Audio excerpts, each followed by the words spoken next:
bit about who you are? Sure. My name is Lucinda Lees. My parents were academics, and I grew up kind of all over the East Coast as they looked for work in university. We moved probably 7 or 8 times, and it made me pretty adaptable. I think it was hard for them. I think it was really hard for them, and they eventually gave up on academic careers. I wasn't a great student, and so I really wanted to do more hands-on work, and I think nursing fit for me much better. Your parents are Jewish?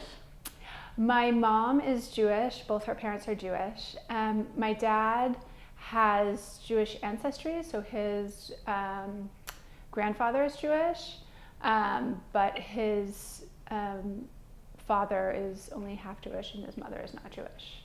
My mother's parents were not particularly pleased with that when they married, and there was some unhappiness about their marriage on my mother's side, which is funny because they were quite secular, but my mom's parents were never particularly religious, but they really, I guess, had wanted her to marry a Jewish man, and my dad really did not fit the bill, and I don't think they ever fully accepted him, which was unfortunate. And you were raised with acceptance to Judaism, to Christian?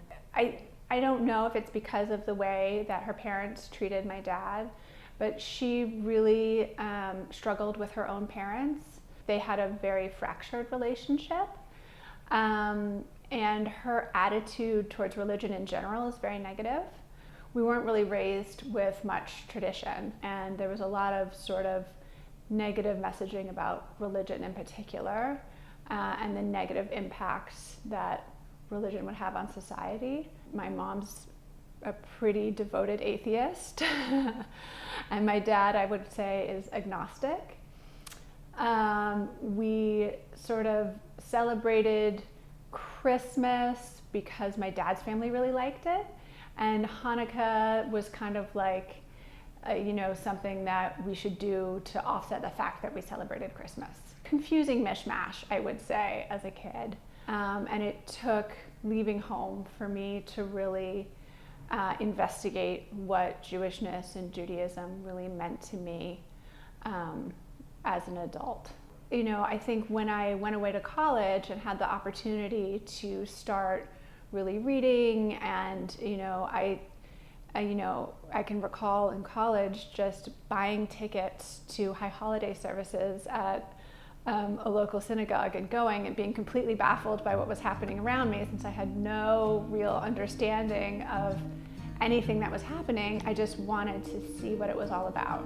So when you have like hardships and difficult times, do you turn to a higher power? Absolutely, absolutely. I find prayer to be, it's definitely a part of my daily life, that I've turned to prayer as a sort of meditation. And even if you're saying words that are maybe imperfect or written by someone else and don't exactly meet your needs, you're sort of taking this space, and all of a sudden you can shut out everything else and enter a completely different space.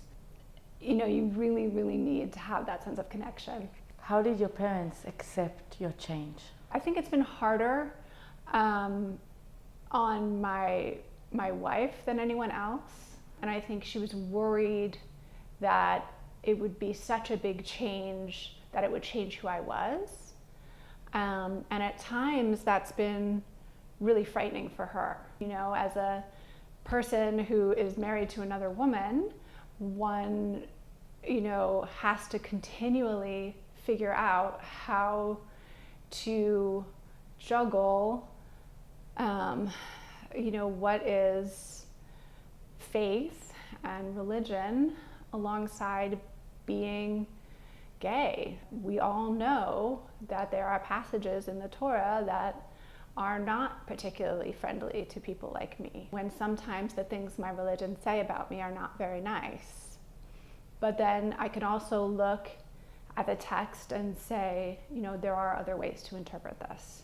My own wife looks at me and says, well, how can you be a part of something that says, you aren't allowed to exist? And I I don't have all the answers for her, and I don't have all the answers for myself, and it is challenging sometimes. It is really challenging, and it's not perfect, and it doesn't work perfectly. I do the best that I can.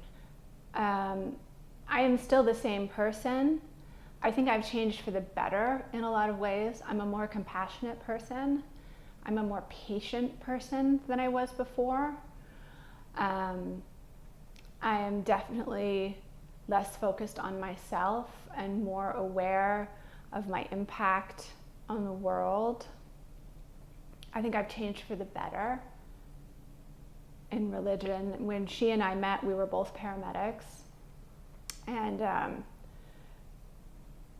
we were working in this incredibly high stress environment in Oakland, and we saw a lot of pretty hard stuff. At the time, just trying to understand, all that pain and violence, it was just a part of that spiritual struggle beginning, most likely. And I think some of that probably was a precursor to starting to create more of a formalized spiritual or religious structure for my thoughts. And so she's right to say, there were some changes, and I think I did. I don't think it was bad. But we all grow and change, we have to. Other Jewish gay people are watching this video. Could you give them any words of wisdom? I think it is challenging for queer and gay Jewish people. We are all created in the divine image. I mean, that's something that our texts teach us, so that, there is no doubt that all of us, no matter who we are or how we're created, have that spark of divinity, and that is something that is not arguable. So whatever else the Torah says about anything, it says that to us. If you want to be within the Jewish community, you have to search for the place that is yours, and you may have to create it. Listen, I mean, there are going to be queer and gay Jews, and there always have been. They've always been represented within the religion. There just haven't been as many voices, prominently speaking out before. They were, probably too afraid to say, listen, I'm trying to make this work. I'm trying to, navigate these things. And, we were always here. So why not just, continue to be here? And is that part of your path to show Jew, queer, and gay people? I've never really thought about that before, to be honest with you. I mean, I've just been trying to... Your own battle.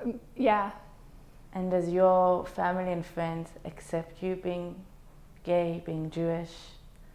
Yeah, I mean, my parents were not particularly happy when I first came out to them, because I was quite young. But it's been a long time now. And my wife and I have been together for over 15 years. So, at this point, it's been a long time. So it's more the Jewish part that is a struggle than... To be honest with you, yeah. I mean, I think that is more of a surprise to them than anything else. When do you feel Jewish? When I'm with other Jews. Do you think there's a difference between Judaism and Jewishness? Yes, I definitely do. Jewishness, you can feel cultural connection, the ways that we are with each other. But Judaism, that is a connection to the religious practice, and that's an understanding that really has to be learned, and is much more textual and theological, I would say. And do you think that the world is going to a good place? It's critical that we believe that we can work for a better future. People should take away always a message of love and to operate from a place of love. I think that's the biggest, most important message that we can share with each other, is that Jewishness ultimately should spring from a deep place of love, whether it's love for the divine or love for fellow Jews and for others and strangers. And that is the ultimate, most important thing that I think that I've been taught and that I have gained from Jewishness, is a deep and profound sense of love. It's beautiful. Thank you. No problem.